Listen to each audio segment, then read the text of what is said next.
बिस्मिल्लाहिर्रहमानिर्रहीम। अस्सलाम वालेकुम। बहुत ज़बरदस्त खुशखबरी है पाकिस्तानियों और पूरी दुनिया में रहने वालों के लिए। वो ये है कि सऊदी अरब ने तमाम पाबंदियाँ उठाने का ऐलान कर दिया है।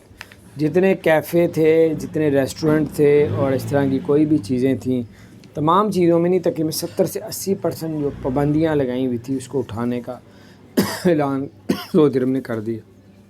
वो इसलिए कि उनकी रौनकें दोबारा बहाल हों, और ये कुछ अपडेट थी सऊदी अरब वालों के लिए कि उन्होंने काफ़ी पाबंदियाँ उठा दी हैं। तो बहरहाल अपना ख्याल रखें, अल्लाह ताला खैर करे। और अगर आपने हमारे चैनल को सब्सक्राइब नहीं किया तो सब्सक्राइब कर दें, बेल आइकन को प्रेस कर दें, ताकि इसी तरह की नई सी अपडेट्स आप तक पहुँचती रहेंगी। अल्लाह ताला आप सबको और हम सबको हर तरह की बीमारी से अल्लाह ताला अपनी पनाह में रखें और बावजूद रहें, ताकि हर तरह की बीमारियों से बच सकें। अस्सलामु अलैकुम रहमतुल्लाहि व बरकातहू।